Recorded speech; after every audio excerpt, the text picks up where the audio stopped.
মুখ্যমন্ত্রী, রাজ্য সরকার ছাড়া এর জন্য আর কেউ দায়ী না। কারণ পুরো চুরিটাই হয়েছে রাজ্য সরকারের তত্ত্বাবধানে। এটা একটা ইনস্টিটিউশনাল করাপশান। একটাই অসুবিধা, অযোগ্যদের বাঁচাতে হবে। তালিকা দিলে অযোগ্যরা জেনে যাবে, সবাই জেনে যাবে কে অযোগ্য, তারা কাকে টাকা দিয়েছে।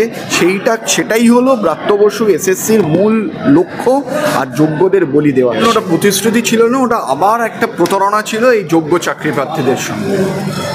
আপনার সরকার, আপনার কমিশন, আপনার পর্ষদ সুপ্রিম কোর্টে গিয়ে কি বললো? সুপ্রিম কোর্টে গিয়ে বললো যাদের বিরুদ্ধে আপাতত কোনো অভিযোগ নেই তারা স্কুলটা করুক, স্কুলের শিক্ষকতা করুক, যতদিন না নতুন পরীক্ষা নিচ্ছে। এবার কাদের বিরুদ্ধে অভিযোগটা নেই সেই তালিকা বার করতে আপনার অসুবিধা কী? আমি বলবো যে আপনি স্বীকার করুন যে আমরা চুরি করেছি, আমাদের ভুল হয়ে গেছে, আমাদের ক্ষমা করুন, তাহলে হয়তো ক্ষমা করেও দিতে পারে। সেই সাহসটা দেখান। সাহস নেই, কোনো তৃণমূলের নেতা ওখানে যাওয়ার সাহস নেই। তারা টাকা নিয়েছে যাতে, এবার তো যা অযোগ্যদের লিস্ট বেরিয়ে গেলে তো তাদের বাড়িতে গিয়ে সব টাকা ফেরত চাইবে, নেতাদের বাড়িতে গিয়ে, যাতে সেটা না হয় তাই জন্য অযোগ্যদের বাঁচাতে হবে। এবং এই জন্যই বারবার মুখ্যমন্ত্রী আর শিক্ষামন্ত্রী বলছে সবাই স্কুলে যাক। তার মানে আবার এই যোগ্যদের সঙ্গে অযোগ্যদের মিলিয়ে দিতে চাইছে, যাতে করে আবার যোগ্যরা বিপাকে পড়ে। যেমনটা শোনা যাচ্ছে যে প্রথম, দ্বিতীয়, তৃতীয় যে লিস্ট বেরিয়েছে সেটাই প্রযোজ্য হবে এবং বাকিগুলো একবারে অযোগ্য। সেটা কিসের বেসিসে করছে? দেখুন, যেটা শোনা যাচ্ছে কি সেটা নিয়ে আমি কিছু বলবো না, তবে একটা বলবো, যাই শোনা যাচ্ছে আজকে এসএসসি বলুক যে 26,000-এর মধ্যে একজন শুধু অযোগ্য, বাকি সবাই যোগ্য, সেই তালিকা দিক না, সার্টিফাই করে দিক, অসুবিধা কি? আমরা তো বলছি না, আগে তুমি তালিকাটা তো দিন। আপনারা হাইকোর্ট আর সুপ্রিম কোর্টের রায় মেনে তালিকাটা দিতে অসুবিধা কি? ওয়েমার পাবলিশ করতে অসুবিধা কি?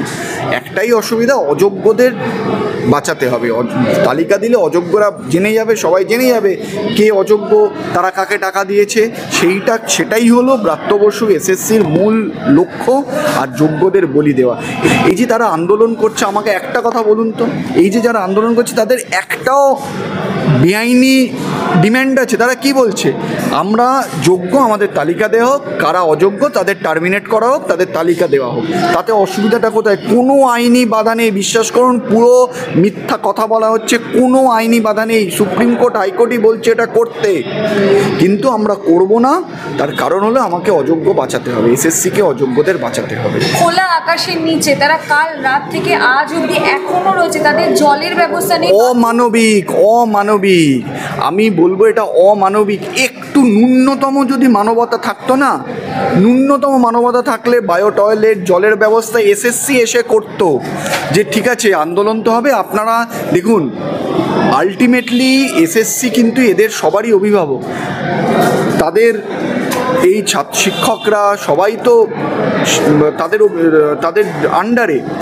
বলতে পারতো যে আমাদের বিরুদ্ধে আপনাদের ক্ষোভ বিক্ষোভ থাকতে পারে, কিন্তু আপনারা বাথরুমের ব্যবস্থা করে দিচ্ছে, আপনাদের জল দিচ্ছে। সেই মানবিকতাও নেই, কারণ তারা বুঝে গেছে যেন তেন প্রকারে যোগ্য বলি যাক, কিচ্ছু এসে না, অযোগ্যগুলোকে বাঁচাতে হবে। কিন্তু সেখানে দেখা যাচ্ছে যে এসএসসি যিনি চেয়ারম্যান রয়েছে, পুলিশ রয়েছে, তারা নিজেরা উপরতলা থেকে খাবার দাবার অর্ডার করে নিয়ে যায়। তাই তো আপনাকে আমি বললাম, শান্তি হলো না, নিজেরা শান্তি খাবার খাচ্ছে।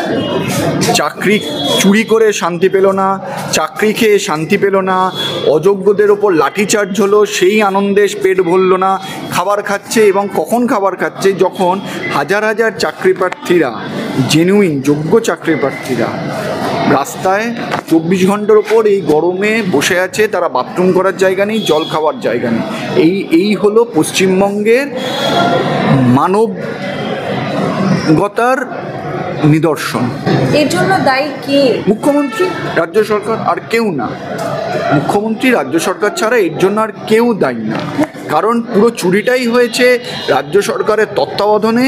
এটা একটা ইনস্টিটিউশনাল করাপশান, এবং এই ইনস্টিটিউশনাল করাপশানটা শুধু আজকে আমরা বলছি সেটা না, হাইকোর্টও বলেছে, সুপ্রিম কোর্টও বলেছে এটা একটা ইনস্টিটিউশনাল ফ্রড, এবং এই দুর্নীতিকে ধামাচাপা দেওয়ার চেষ্টা করেছে রাজ্য সরকার এবং এসএসসি। মুখ্যমন্ত্রী রাজ্যপালের শরীর খারাপ দেখতে যাচ্ছে, মুখ্যমন্ত্রী শালবনীতে তাপবিদ্যুৎ কেন্দ্র তৈরি হচ্ছে, সেখানে যাচ্ছে, সেটা উদ্বোধন করতে যাচ্ছে, আজকেও একটা জায়গায় যাচ্ছে, কিন্তু এই চাকরি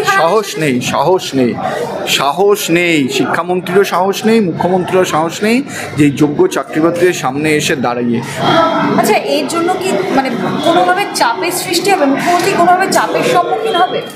দেখুন চাপের সম্মুখীন চাকরিহারারা যেভাবে বিষয়টা দেখুন চাপের সম্মুখীন এখানে বিষয়টা হলো জীবিকার বিষয়। আপনার চুরি, আপনার দুর্নীতির জন্য অনেক যোগ্য জীবন নষ্ট হয়ে গেল, তার প্রতিদান কে দেবে? ঠিকই তো বলেছে একজন চাকরিহারা, বেরিয়ে বলেছে আমরা উঠে যাবো, আমাদের 2 কোটি টাকা করে আপনি দোষ স্বীকার করে আমাদের 2 কোটি টাকা জরিমানা দিয়ে দিক। যদিও আমি মনে করি 2 কোটি টাকাটা খুবই কম সারা জীবনের জন্য, যদি পেনশনও ধরায় দিয়ে দিক, সৎ সাহস থাকলে সেটাও স্বীকার করুন, সেই সাহসটাও নেই। পুলিশ যেভাবে তাদের সাথে ব্যবহারটা করছে, বলছে শিক্ষক আপনারা শিক্ষকের মতো ব্যবহার করুন, আর পুলিশ যে ব্যবহারটা করছে সেই ব্যবহারটা কি? আমি আপনাকে একটা কথা বলছি শুনুন, যেই পুলিশরাই ব্যবহার করছে না, তাদের ভুলে যাওয়া উচিত না, তাদেরও ছেলে মেয়েদের কিন্তু এই ধরনের শিক্ষকেরাই পড়ায়। আপনি আজকে যে ব্যবহারটা করছেন ভুলে যাবেন না, আপনার ছেলেমেয়েরাও কিন্তু তাহলে এই ব্যবহারটাই শিখবে আপনাদের কাছ থেকে, ঠিক আছে? সেটা আপনারাই রিটার্ন পাবেন। এমন কিছু করবেন না যেটা বুমেরাং হয়ে আপনাদের কাছেই ফিরে